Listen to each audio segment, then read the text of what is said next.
ये जो आज आप मॉडर्न जिहादी देख रहे हैं, कोई अब्दुल्ला है, कोई मुफ्ती है, कोई ये है, कोई वो है, ये सब जिहादी हैं। इन्होंने कवर पहन रखा है पॉलिटिकल उसका, नहीं हम सेकुलर हैं, संविधान की शपथ ये सब फेक है, बकवास है। आपने कल ही परसों बयान सुना होगा कि जब गद्दी से ये फारूक अब्दुल्ला मक्कार उतर गया तो दिल्ली में कहता है कि जहन्नुम में जाए कश्मीर, तुम्हारे पास है तब तक तो जन्नत है, तुम नहीं हो सकता मैं तो जहन्नुम में जाए। ये फितरत है बेसिकली। 370 थी तो जम्मू के लोगों ने क्या कर लिया? 370 थी तो कश्मीरी पलायन ये 7वीं बार हुआ है।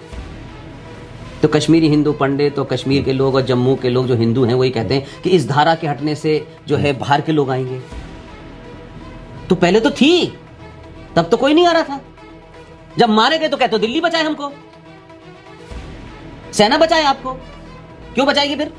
पुष्पेंद्र जी तिलक लगाए तो कट्टर है, और मौलाना सजदे में सर मार मार के काला कर ले तो वो लिबरल है। आर्टिकल 35A जितना डेंजरस था ललित भाई, उतना 370 नहीं था।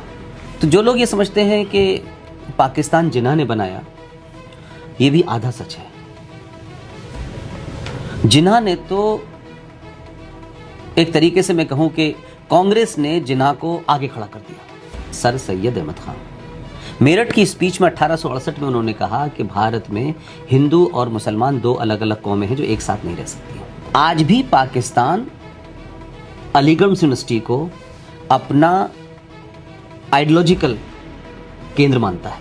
पार्टियों में लोग रोज आते हैं, ये पॉलिटिकल दुकानें हैं, जिस दुकान का सामान ज्यादा बिक रहा होता है लोग उस तरफ चले जाते हैं। हम समझते हैं कि वो आइडियोलॉजी उसने चेंज कर ली। सुप्रीम कोर्ट अगर शबरीमला के अंदर जेंडर जस्टिस की बात करती है तो मस्जिद में जेंडर जस्टिस की बात करने से क्यों डरती है? कि हिंदू मंदिरों की पे आने वाला पैसा जो चढ़ाया जाता है वो स्टेट लेती है। मजारों पे, मस्जिदों पे, गुरुद्वारों पे, चर्चों पे चढ़ने वाले पैसे को छूती नहीं है। वो ईमानदार है अपनी किताब के प्रति। जो हिंदू है वो फ्रॉड है, हिंदुओं के ठेकेदार फ्रॉड है। मुझे बताइए मैं किन से डरूं? इन मुसलमानों से डरूं जिन्होंने डर के मारे तलवार के जोर पे शलवार पहन ली थी, और जिनका नाम था भगवान दास वो गुलाम नबी हो गए। आज खटीक है, यादव है, दलित है, ये तमाम सारे लोग हमसे पीछे रह गए। आपने उनकी घर वापसी क्यों नहीं करी? उनके अपने साथ बैठा के खाना क्यों नहीं खिलाया? नमस्कार, जम्मू संवाद देख रहे हैं आप और मैं हूं ललित खजूरिया। आज हम एक ऐसे व्यक्ति से बातचीत करेंगे जो राष्ट्र को जगा रहा है। राष्ट्रभक्ति जो है कूट कूट कर भरी हुई है। पाकिस्तान में भी रहकर आए हैं और अब सनातन को आगे बढ़ा रहे हैं। जम्मू कश्मीर में अगर 370 और 35A हटा है तो उसमें अहम भूमिका इनकी है। परिचय के तो मोहताज नहीं है, लेकिन एक फॉर्मेलिटी करनी पड़ेगी। पुष्पेंद्र कुलश्रेष्ठ जी हमारे साथ हैं। सर स्वागत है आपका। थैंक यू ललित भाई। 370-35 से जब हम सिर्फ बात करते थे और किसी की हिम्मत नहीं पड़ती थी कि इसके खिलाफ कोई आवाज़ उठाए, और आप हिंदुस्तान में आए, और एक जहन में किस तरह से आपका आइडिया है कि हाँ ये चीज़ें हटेंगी तो जम्मू कश्मीर पूरी तरह से भारत के साथ जुड़ेगा और यहाँ पर जो इस्लामीकरण हो रहा है उसको रोका जाएगा? देखिए 370 के बारे में तो बहुत समय से सुन रहे थे, लेकिन मैं फिर भी 370 को उतना डेंजरस नहीं मानता जितना आर्टिकल 35A था। और मुझे लगा कि ऐसा नहीं हो सकता कि जो लोग इसको पिछले कम से कम नहीं तो मैं समझता हूं कि 40-50 साल से हम ये सुन रहे थे कि धारा 370 तो उनको शायद आर्टिकल 35A के बारे में नहीं पता था। या तो वो बहुत शातिर लोग थे, या मैं ये नहीं मान सकता कि उनको इसके बारे में पता नहीं था। आर्टिकल 35A जितना डेंजरस था ललित भाई, उतना 370 नहीं था। आज भी हम हमारे लोग थोड़ा बताइए किस तरह से खतरनाक। आर्टिकल 370 से ज्यादा खतरनाक आर्टिकल नॉर्थ ईस्ट में लगे हुए हैं। आर्टिकल 35A के बारे में मैंने किसी पॉलिटिकल पार्टी, किसी विद्वान, किसी जगह मैंने सुना ही नहीं कि ऐसा भी कोई आर्टिकल है। आर्टिकल 35A 1954 में पंडित जवाहरलाल नेहरू ने राष्ट्रपति से कहा कि इस आर्टिकल को जोड़ दिया जाए जम्मू कश्मीर में। और उस वक्त के जो हमें डॉक्यूमेंट मिलते हैं उसमें कहा गया कि भाई सिर्फ राष्ट्रपति के आदेश को, ऑर्डिनेंस को आप संविधान में नहीं जोड़ सकते। तो कहा गया कि उसमें अंतर्राष्ट्रीय मामलात हैं, आप इस वक्त कर दीजिए, वक्त की ज़रूरत है। तो आर्टिकल 35 पे एक ऑर्डिनेंस के तहत संविधान में आ गया। और पिछले, मैं नहीं समझता कि मैंने कभी नाम सुना हो, और आपने क्योंकि पाकिस्तान का जिक्र किया, तो पाकिस्तान का जब पहला प्राइवेट चैनल खुला, तो क्योंकि आप जानते हैं कि मेरी पैदाइश, मेरी परवरिश जो है वो अलीगढ़ मुस्लिम यूनिवर्सिटी की है। तो जो लोग ये समझते हैं कि पाकिस्तान जिन्ना ने बनाया, ये भी आधा सच है।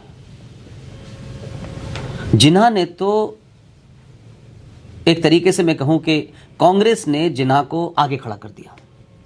जो पाकिस्तान बनाने वाले थे वो दूसरे लोग थे। कौन थे वो सर? 1868 में मेरठ की स्पीच में अलीगढ़ मुस्लिम विश्वविद्यालय जिन्होंने बनाया, उनको अंग्रेजों ने सर का खिताब दिया था। उनका नाम था सर सैयद अहमद खान। मेरठ की स्पीच में 1868 में उन्होंने कहा कि भारत में हिंदू और मुसलमान दो अलग अलग कौमें हैं जो एक साथ नहीं रह सकती। और वहाँ फिर एंग्लो मोहम्मडन कॉलेज बना और 1920 में यूनिवर्सिटी बनी। तो आज भी पाकिस्तान अलीगढ़ यूनिवर्सिटी को अपना आइडियोलॉजिकल केंद्र मानता है। ये वही अलीगढ़ यूनिवर्सिटी तो नहीं, यहाँ पर जिन्ना का फोटो भी लगा हुआ था? देखिए, जिन्ना का फोटो तो बहुत जगह लगा हुआ है, बॉम्बे में बहुत जगह लगा हुआ है, गुजरात में बहुत जगह लगा हुआ है। तो सोच तो अलीगढ़ यूनिवर्सिटी नहीं, मैं फिर बता रहा हूँ, आप अलीगढ़ यूनिवर्सिटी को जिन्ना से जोड़ेंगे तो बहुत छोटी सी बात है, वो कोई बहुत बड़ी बात नहीं है।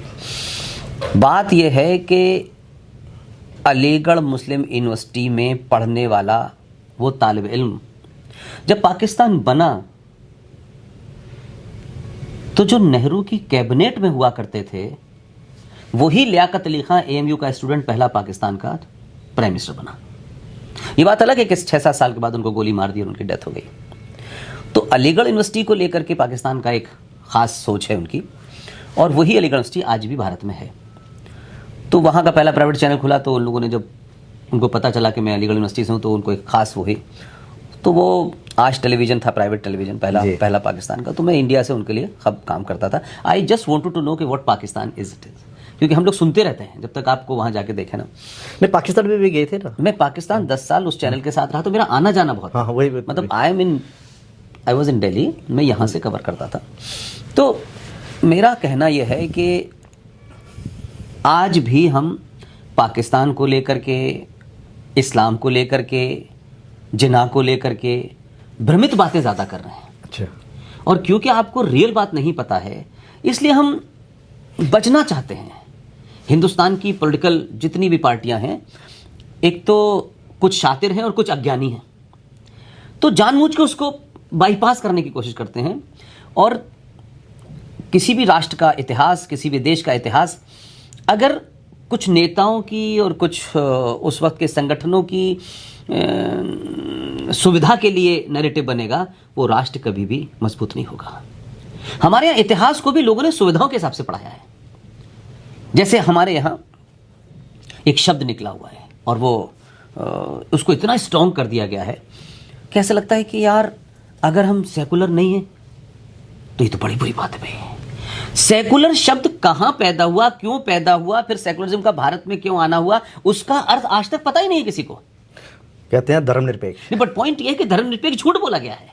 भारत के संविधान में धर्मनिरपेक्ष शब्द 70s के दौरान में ये 76 में तो आया। तो इंदिरा गांधी ने जब इमरजेंसी में 42nd अमेंडमेंट के तहत लाई, ये विषय मेरा नहीं है कि वो लाती, लेकिन सेकुलर शब्द का मतलब क्या है ये भारत के सनातनी हिंदू को इन हिंदू ठेकेदारों ने कभी नहीं बताया।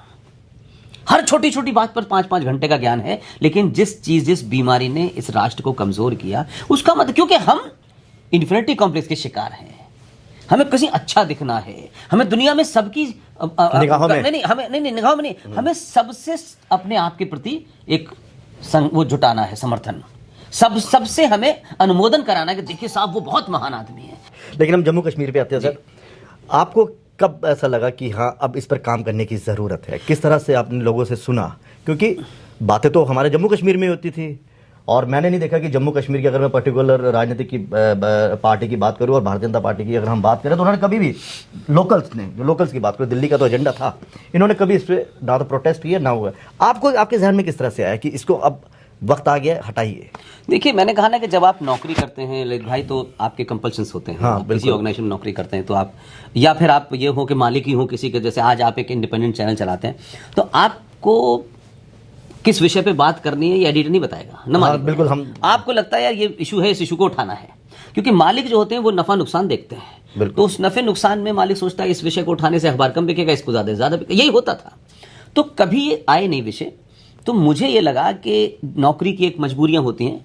तो 2012 में मैंने रिजाइन किया और मुझे लगा कि इस विषय, और उस वक्त तक सोशल मीडिया बड़ा पावरफुल हो चुका था, तो मुझे लगा अपनी बात कहेंगे, बात सही होगी तो लोग सुनेंगे। तब मैंने ये आर्टिकल 35A पे बात इतना बड़ा रिस्क ले लिया अपने जॉब के साथ। हाँ, इसलिए मुझे लगा कि देखिए होता यह कि हम सब लोग नौकरी करते हैं रोटी पानी के लिए, हम सब लोग मिडिल क्लास के लोग हैं, लेकिन एक समय आता है ना कि लगता है यार ठीक है, इट्स ओके यार, थोड़ा सा ये भी करके देखें, ये गम तो नहीं रहेगा कि यार हम अच्छी नौकरी थी और आराम की ज़िंदगी जी रहे थे, तो वो तो चलती रहती। तो रिस्क तो था। और फिर हमने आर्टिकल 35A के बारे में, और हमारा एक साथी है जो अब इस दुनिया में नहीं रहा, संदीप कुलकर्णी, वो हम लोग हमारे साथ था। तो आर्टिकल 35A भारत के संविधान में जोड़ करके ये कहा गया कि जम्मू कश्मीर की सरकार को आर्टिकल 35A के तहत किसी भी नागरिक को जो जम्मू कश्मीर, यानी जम्मू कश्मीर जो आज भी हमारा लीगल स्टैंड है वो ये है कि जो पाकिस्तान का मीरपुर और मुजफ्फराबाद, वो तमाम सारे गिलगित हैं, वो कश्मीर का हिस्सा है। उसमें से जो भी कोई कश्मीर में आएगा, यहां की सरकार उसे नागरिकता दे सकती है, जबकि पूरे देश में नागरिकता देने का अधिकार सेंटर का है। अब इस दरमियान 1947 से लेकर के 2019 तक हजारों वो लोग, हजारों आतंकी, हजारों जिहादी, हजारों इस्लामिक वो फोर्सेस जम्मू कश्मीर में आई जिनको यहां की सरकारों ने नागरिकता दे दी, और वो पूरे देश में फैल गए। तो 54 से ये खेल चल रहा था 1954 से। तो आपको क्या लगता है कि ये जो आज आप मॉडर्न जिहादी देख रहे हैं, कोई अब्दुल्ला है, कोई मुफ्ती है, कोई ये है, कोई वो है, ये सब जिहादी हैं? इन्होंने कवर पहन रखा है पॉलिटिकल उसका, नहीं हम सेकुलर हैं, संविधान की शपथ ली है। ये सब फेक है, बकवास है। आपने कल ही परसों बयान सुना होगा कि जब गद्दी से ये फारूक अब्दुल्ला मक्कार उतर गया तो दिल्ली में कहता है कि जहन्नुम में जाए कश्मीर, तुम्हारे पास है तब तक तो जन्नत है, तुम नहीं हो सत्ता में तो जहन्नुम में जाए। ये फितरत है बेसिकली। तो उसके तहत मुझे लगा कि ये शायद पता नहीं, फिर हमने कहना शुरू किया। फिर वो बात इतनी बढ़ गई आगे कि हमने किसी पॉलिटिकल पार्टी से कुछ नहीं कहा, हमने कहा लोगों को जागरूक कर दो यार, लोग ये तो समझे कि मांगना क्या है, डिमांड हमारी क्या है। तो आर्टिकल 35 ने लोगों में रिएक्शन पैदा किया और HL दत्तू साहब की अदालत में हमने उसको चैलेंज भी किया, और उसके बाद एक मूवमेंट बना। फिर हमने देखा कि एक पार्टी ने अपने मैनिफेस्टो में पहली बार लिखा कि हम 370 भी हटाएंगे। 370 तो बहुत पहले से हटा रहे थे, वो आर्टिकल 35 हटाएंगे। तो आर्टिकल 35 से इमीडिएट ये हुआ कि जिहादी आतंकी जो पाकिस्तान से यहां आ रहे थे लीगल कश्मीर में, उनकी नागरिकता बंद हुई। वो ज्यादा बड़ा था क्योंकि आज हजारों लाखों कश्मीरी आतंकी कश्मीर, बॉम्बे में हैं, बंगाल में, सब फैल गए। तो मेरा कहने का मतलब यह है कि इन विषय को कोई उठाना नहीं चाहता था, हमने इसलिए उठाया क्योंकि इससे ज्यादा लोगों में सेंसिटिविटी क्रिएट होगी कि भाई एक तरीके से एक आदमी नागरिक बनना। 370 में यही तो था कि आप जम्मू कश्मीर में आके जमीन नहीं खरीद सकते थे, यही तो था ना। तो आप क्या हिमाचल में खरीद सकते हैं? आप मणिपुर में खरीद सकते हैं? तो फिर मणिपुर को लेकर के, मिजोरम को लेकर के, नागालैंड को लेकर के ये मूवमेंट क्यों नहीं चलाया गया? तो ये सरकार भी कंफ्यूज थी। सरकार कंफ्यूज नहीं थी। सरकार के अंदर लोगों को, मैं सरकार की बात नहीं कर रहा, मैं पॉलिटिकल पार्टीज को लगता था जम्मू कश्मीर कहेंगे तो लोगों को लगा अरे साहब मुसलमानों का कश्मीर है, हम वहां जगह नहीं ले सकते, तो ये ज्यादा हिट करेगा रादर देन, क्योंकि मणिपुर, मिजोरम तो आज भी हिंदुस्तान का आदमी कौन जा रहा है और कौन वहां जमीन खरीदने जा रहा है, तो वहां तो इससे भी ज्यादा बड़ी बड़ी धाराएं लगी। तो हमने इसको एक पॉलिटिकल तरीके से चलाया। तो उसकी वजह से मुझे लगता है कि किसी पार्टी को फायदा नफा नुकसान हो जाए, पार्टियां रोज टूटती हैं, पार्टियों में लोग रोज आते हैं। ये पॉलिटिकल दुकानें हैं, जिस दुकान का सामान ज्यादा बिक रहा होता है लोग उस तरफ चले जाते हैं। हम समझते हैं कि वो आइडियोलॉजी उसने चेंज कर ली। आज की डेट में बड़े सारे मैंने देखा कांग्रेसी आज बीजेपी में आ गए। तो आज बीजेपी कट्टर नहीं है क्योंकि ये प्रॉफिट का सौदा है, बीजेपी में रहेंगे, MP बनेंगे, मंत्री बनेंगे, खूब लूटेंगे पाटेंगे, यही तो चल रहा है ना आज की डेट में। तो मैं उसको आइडियोलॉजी से नहीं जोड़ता, प्रॉफिट की दुकानें हैं, तो लिहाजा वो लोग यहाँ आ गए। तो कुल मिलाकर के मेरा आज भी मानना यह है ललित भाई कि जो राष्ट्र के सामने चुनौतियां हैं उस पर बात नहीं हो रही, और ये सरकार जो अभी पिछले 10 साल से दिल्ली में है, इसने पहली बार उन मुद्दों को उठाया है जो राष्ट्र से जुड़े हुए हैं। राष्ट्र मेरी भावनाओं से, मेरी आस्थाओं से, मेरी परंपराओं से, मेरे सरोकारों से चलता है। इस देश में जितने मंदिर हैं, इस देश में जितने मठ हैं, उसमें सरकार का कोई दखल नहीं है और न सरकार दखल दे सकती है। मेरा मंदिर कब खुलेगा, मेरा मंदिर कब बंद होगा, इस मंदिर की आस्था क्या है, ये मेरा शंकराचार्य तय करेगा। देश की व्यवस्था की एक अंग जुडिशरी को ये ताकत, क्योंकि आपने राष्ट्र को कमजोर किया और देश को मजबूत समझा, तो राजा आ गया, तो अब राजा जैसी बातें होने लगी हैं।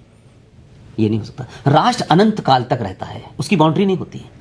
लेकिन भारत के मंदिर शबरीमला के अंदर कब महिला जाएगी, कब नहीं जाएगी, जेंडर जस्टिस होगा नहीं होगा, ये देश की जुडिशरी को कोई अधिकार नहीं है कि मेरी मान्यताओं परंपराओं को वो तय करे, मेरी आस्थाओं को तय करे कि शबरीमला के अंदर जेंडर जस्टिस होना चाहिए। It's nonsense, it's not your job.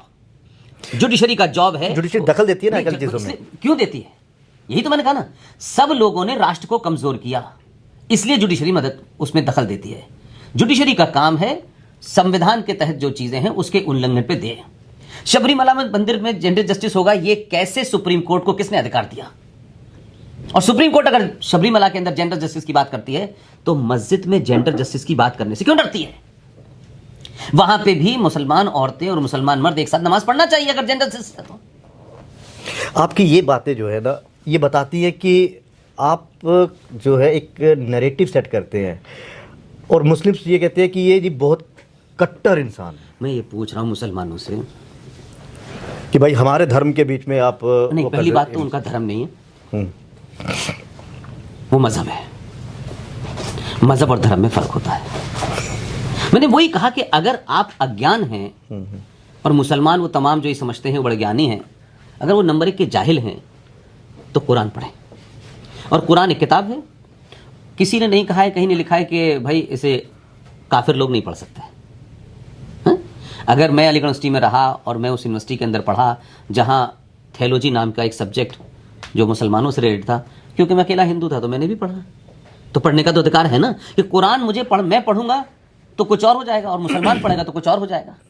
तो एक किताब, जैसे मैंने फिजिक्स पढ़ी, केमिस्ट्री पढ़ी, मैंने कुरान भी पढ़ा, मैंने नमाज भी पढ़ी, मैंने अजान भी पढ़ी। अजान में क्या है, नमाज में क्या है, रोजा क्यों रखते हैं, इफ्तारी क्या होती है, तराबियां क्या होती हैं, वो तो मैंने सब पढ़ी ना। तो आप मुझसे एकेडमिक बात कर रहे हैं या लफाजी करना चाहते हैं कि पुष्पेन जी कट्टर हैं? तो भाई मुझे क्या कट्टर है बताएं, क्या कट्टर है? पुष्पेन जी तिलक लगाए तो कट्टर है, और मौलाना सजदे में सर मार मार के काला कर ले तो वो लिबरल है। वो आपकी पूजा है, आप 10 बार करो, यहां पे काले रंग का वो बना लो, दिन भर सजदे में रहो, मैं तो नहीं सवाल खड़ा कर। लेकिन आप ये बताएं कि कुरान मजीद की सूरा नंबर 9 आयत नंबर 5 क्या फरमाती है? आप ये बताएं कि जब आप 5 वक्त अजान देते हैं तो जब उसमें ला इलाहा इल्लल्लाह मोहम्मद रसूलुल्लाह ये क्या कहता है, ये बताओ ना।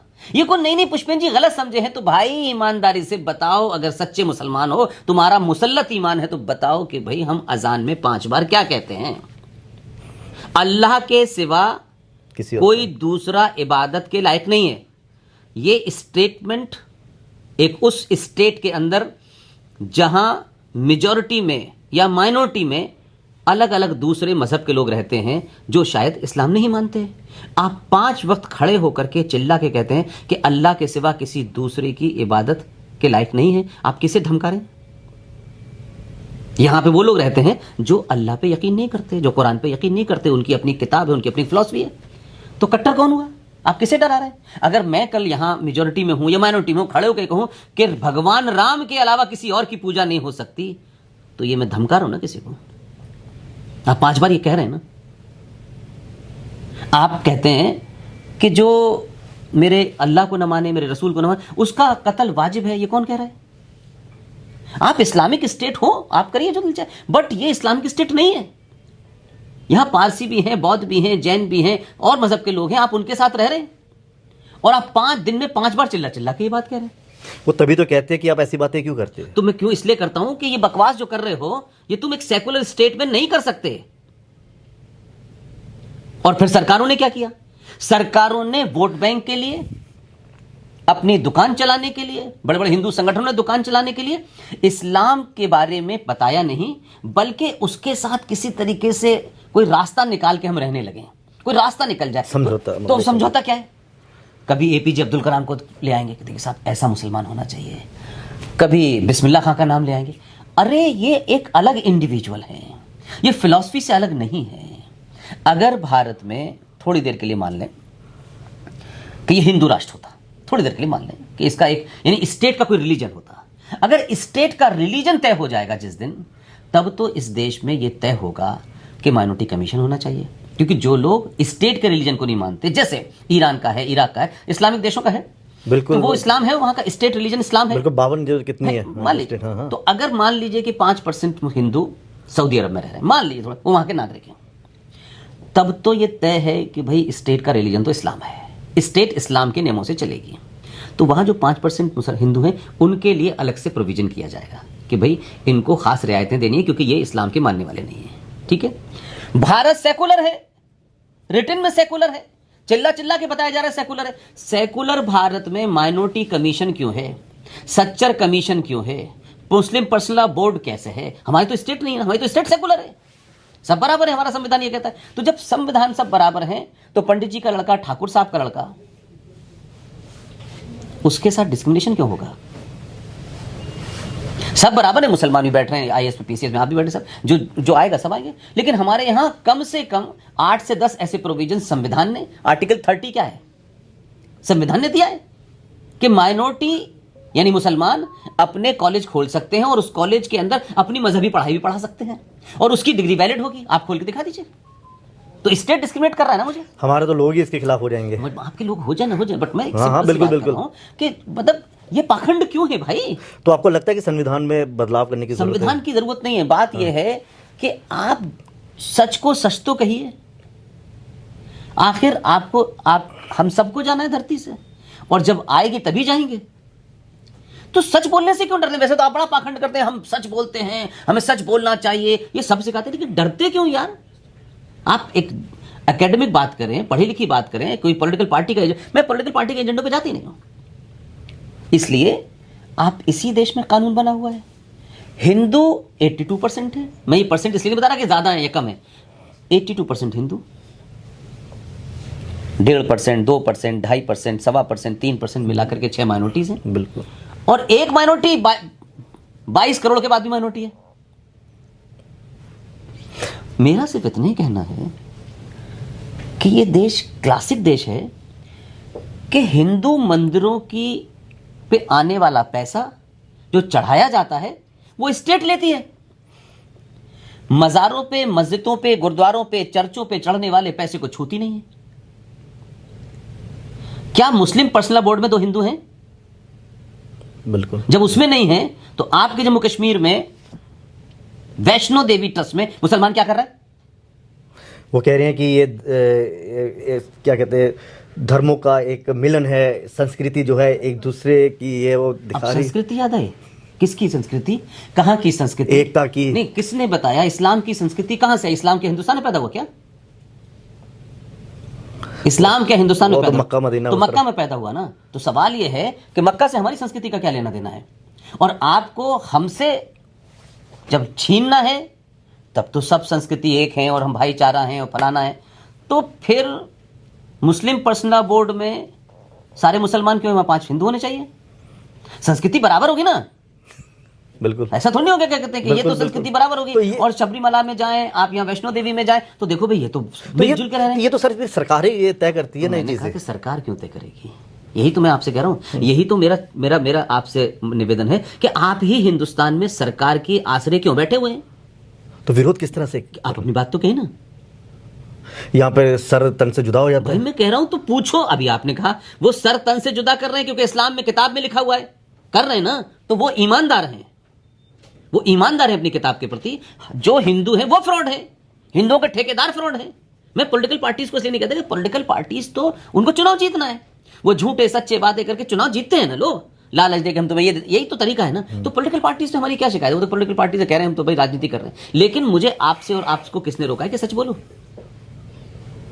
हम सच ही नहीं बोल रहे। सारे धर्म बराबर है। मैं आपसे पूछना चाहता हूं, भारतीय संस्कृति में, सभ्यता में, साहित्य में धर्म का अर्थ क्या है? तो जिनको बताना चाहिए तो नहीं बताया ना। तो मैं तो अपने लोगों पे अटैक कर रहा हूं ना। भाई तुमने क्यों नहीं बताया? तुम सुबह से शाम 5-5 घंटे के प्रवचन, ये पूजा, वो पूजा, ये मंदिर, वो मंदिर। भाई धर्म का अर्थ भारतीय साहित्य में, समाज में, सरोकारों में, आस्थाओं में, परंपराओं में मतलब होता है आपका कर्तव्य, ड्यूटी। ठीक। आप पत्रकार हैं तो पत्रकारिता के जो भी नियम है वो आपको मानने होंगे। अच्छे लगे बुरे लगे वो एक अलग विषय है, बिल्कुल, लेकिन वो मान्य होंगे। जो पंडित जी पूजा करा रहे हैं उनका धर्म है कि शास्त्रों के विधि विधान से पूजा कराएं और कुछ नहीं कराना है। जो राजा गद्दी पे बैठा है उसका धर्म है कि सबके साथ न्याय करे, वो राजा का धर्म है। राजा का धर्म, कर्तव्य और ड्यूटी में आपने कहा कि सारे धर्म बराबर हैं। अब इस्लाम है, क्रिश्चियनिटी है, यहूदी है, इनकी सबकी किताबें हैं, इनका कोई पैगंबर है, इनके पैदा होने की डेट है। हिंदू के पैदा होने की डेट क्या है? हिंदू की कौन सी किताब है? हमारी तो कोई किताब नहीं है। हिंदू शब्द तो बहुत बात का शब्द है, हम सनातनी हैं। तो सनातन कब पैदा हुआ मुझे बताइए। सनातन का कोई पैगंबर कब हुआ मुझे बताइए। जिसका कोई अंत नहीं। आप मुझे बताइए। आप कह रहे हैं जिनका ना कोई अंत है न जिनका कोई शुरुआत है, वो सनातन। उस फिलॉसफी से वो तो कह रहे हैं इस्लाम का स्टार्ट भी पता है, और वो खुद कहते हैं, उनकी किताब कहती है कि एक दिन यौमे कयामत आएगी तो पूरी दुनिया नहीं, मुसलमान वो समाप्त हो जाएंगे। सर, कभी जिस तरह से आप बोलते हैं, खुलकर बोलते हैं, और मैं आपके देखता हूँ कि आप मौलवियों को बड़ा करते हैं, टारगेट करते हैं कि ये ऐसे है, डर नहीं लगता? किससे? जिस तरह से आप किससे डरूं? बताइए किससे डरूं मैं? आजकल तो कोई इस्लाम के खिलाफ बोले या फिर इन मौलवियों के इस्लाम के खिलाफ बोलना मतलब कि उनकी कोई सच्चाई भी बता दे, कुछ उन पर कोई डिस्कशन भी कर, कोई बहस भी कर ले। कोई देखिए, आपने देखा होगा फ्रांस में कार्टून बनाया था, क्या हुआ था? मैं ये कह रहा हूँ, ये हो क्यों रहा है? ये मैं वही कह रहा हूँ, तो आपको डर नहीं लगता? यहाँ पे तो कईयों के जो थे सर जो थे वो तन से जुदा कर दिए। इसलिए डरा रहे हैं कि उन पर कोई बात ना नहीं कि आप डरना चाहते हैं। फिर आप अपने बच्चे को कल से कहिए कि बेटा सच मत बोलना। सच से अगर तुम्हारी जान जाती हो तो झूठ बोल देना, तो आप एक सच्चे पिता नहीं हैं। फिर आप सच का पाखंड मत कीजिए। सेलेक्टिव सच नहीं हो सकता, ये सच तो करना बेटा, लेकिन जब आए तो चोरी कर लेना। तो आपको डर नहीं लगता सर? मुझे बताइए, मैं किन से डरूं? इन मुसलमानों से डरूं जिन्होंने डर के मारे तलवार के जोर पे शलवार पहन ली थी, और जिनका नाम था भगवान दास, वो गुलाम नबी हो गए। लेकिन आज तो वो सच्चे मुसलमान है। किसने कहा? किसने सर्टिफिकेट दिया कि तुम सच्चे मुसलमान हो? बताओ। खुद ही कहते हैं कि हम सेल्फ सर्टिफिकेट तो आप भी ले लीजिए, कोई भी ले सकता है। गुलाम नबी पहले भगवान दास था, टर्न हुआ तो गुलाम नबी हो गया। और आपने जब अपने ऊपर होने का गर्व किया, अपने इतिहास पे, अपनी संस्कृति पे आप गर्व कर रहे हैं, आप किसी को मार नहीं रहे। किसी हिंदू संगठन की बात छोड़ दीजिए, पॉलिटिकल लोगों की बात छोड़ दीजिए, किसी शंकराचार्य ने कहा कि सारे इस मुसलमानों को मार दो? किसी ने कहा? कोई नहीं कह रहा। वो ये कह रहा है कि तुम जिस संस्कृति को मानते हो उसको सच्चाई से उसका पालन करो। और अभी इस पिछले 15-20 साल के अंदर एहसास के कारण लोग ढूंढ रहे हैं। पहले फारूक अब्दुल्ला ने पोथी निकाली और कहा 1722 में हमारे पूर्वज हिंदू थे। ये बात 15 साल पहले याद नहीं थी। आप जब अपने आप को सनातनी होने पे गर्व करने लगे, गर्व का ये मतलब नहीं कि किसी को गाली देना है, आप जो हैं उसको मानिए भाई। तो ये जो घर वापसी हो रही है, सही हो रही है? फिर भाई ये कुछ लोगों ने एहसास हो रहा है नहीं, अच्छी बात है, वो अपने आप करें, लेकिन कुछ ठेकेदार कह रहे हैं कि हमें बेटियां दे दे के लाना, ये मुझे मंजूर नहीं है। अच्छा, ठीक। आप अपनी स्वेच्छा से जो दिल चाहे करें, लेकिन ये क्या लालच है कि हिंदू बेटियों को दोगे तब वो धर्म परिवर्तन करेंगे, फिर हमारे पास आ जाएंगे? ये बीमारी नहीं पालनी हमको। जिसको आना है अपनी मर्जी से आए। अगर यहां आकर के कि नहीं हमें फिर क्या मिलेगा, फिर हमारे लिए हिंदू बेटी की होगी, फिर हमें नौकरी, तो तुम बार्गेनिंग कर रहे हो। तुम समय आने के बाद फिर दोबारा वहीं भाग जाओगे। मेरे कहना है कि सनातन हिंदू समाज के अंदर जो भाई कमजोर था, जो थोड़ा पीछे रह गया था, उसकी उंगली क्यों नहीं पकड़ी? आज खटीक है, यादव है, दलित है, ये तमाम सारे लोग हमसे पीछे रह गए। आपने उनकी घर वापसी क्यों नहीं करी? उनके अपने साथ बैठा के खाना क्यों नहीं खिलाया? जिस दिन आप उस तथाकथित कास्ट जो बना रखी थी लोगों ने, आप जिस दिन उनको अपने साथ ले आएंगे। अभी फारूक अब्दुल्ला ने ढूंढा है, ये दिल्ली से आया है, जो कांग्रेस का से आज़ाद है, नबी का गुलाम है, ये भी कह रहा है कि हमारे पूर्वज हिंदू थे। तो इसको अकल कैसे आई? क्योंकि आपने पिछले 10 सालों में बताया हम सनातनी हैं, हमारा ये इतिहास है, और आपको अपने होने पे गर्व है, आपको कोई शर्म नहीं है। आप फला के गुलाम थे, ढिमा के गुलाम थे। ये कहानियों की सच्चाई जैसे जैसे बाहर आएगी, ये अपने पूर्वजों को ढूंढ लेंगे। अच्छा सर, देश का मुसलमान को आप किस तरह से देखते हैं? ये क्योंकि मेरी कई मुस्लिम से बात होती है, वो कहते हैं हमें ना बड़े उस तरीके से शक की निगाहों से देखा जाता है। भाई साहब, चलिए जो कट्टर हैं उनको तो कट्टर कोई वर्ड ही नहीं होता, sorry, it's very wrong word. कोई कट्टर नहीं है। जो कुरान को मानता है, 5 वक्त की नमाज पढ़ता है, अल्लाह पे यकीन लाता है, वो मुसलमान है। कट्टर वट्टर क्या होता है? ये आप ना और हिंदुओं ने शब्द निकाले कि वो कट्टर है, क्योंकि आप जब तिलक लगा लेते हैं तो 2 हिंदू आपके साथ बैठे कहते हैं यार ललित भाई तो बड़े कट्टर हैं, तिलक लगा के यार। कट्टर क्या है? आपकी आस्था है, मंदिर जाते हैं। नहीं, उस तरह से नहीं हम कह रहे कि जो उसमें अपने अजान में या वो कट्टर का मतलब क्या है? ये जो हथियार लेकर आते हैं, भाई तो वो किताब में लिखा हुआ है ना। अच्छा मुसलमान अपनी किताब के प्रति ईमानदार है। अच्छा। और ठेकेदार और हिंदू दुकानें जो हैं अगर उस कुरान को नहीं पढ़ना चाहती और वो कि ये कट्टर हैं, ये लिबरल हैं। अरे भाई मैं अगर कहीं जाऊंगा, फ्रांस में जाऊंगा और फ्रांस में घूमूंगा तो वहां के हालात ऐसे होंगे ना कि मुझे वही मानना होगा ना। मैं वहां जाके तो सड़क पे जाके पूजा नहीं करने लगूंगा ना। तो अगर मैं पूजा करने लगा तो मैं कट्टर तो नहीं, मैं वहां के नियम मान रहा हूं। तो सवाल यह है कि यहां के नियम मान कौन रहा है? यहां के तो ना संविधान को मान रहे, न समाज को मान रहे, न पुलिस को मान रहे कि हम हर चीज को तलवार के जोर पे करेंगे। आपको तो किस तरह से देखते हैं अब देश के? मैं भारत के मुसलमानों को एक ही एंगल से देखता हूं कि भारत के अंदर संविधान ने, राजनीतिक दलों ने मुसलमान होना एक फायदे का सौदा बना दिया है। अब एक आखिरी सवाल, 370-35 से हट गया, ठीक है। अब जम्मू के लोगों की मैं बात करता हूँ। कश्मीर में तो चलिए वो कह रहे हैं कि यहाँ पे तो आएंगे नहीं, लेकिन जम्मू के लोग कह रहे हैं कि यहाँ की डेमोग्राफी चेंज हो जाएगी, बाहरी राज्य के लोग आएंगे तो हम पर वो अपना कब्जा जमा लेंगे, हमारे हक जो वो छीन लिए जाएंगे और हमें एक ऐसा वो चाहिए जिस तरह से 371 दूसरे। आप इसके अच्छा 370 थी, हाँ, तो जम्मू के लोगों ने क्या कर लिया? 370 थी तो कश्मीरी पलायन ये 7वीं बार हुआ है। तो कश्मीरी हिंदू पंडित, तो कश्मीर के लोग और जम्मू के लोग जो हिंदू हैं वही कहते हैं कि इस धारा के हटने से जो है बाहर के लोग आएंगे।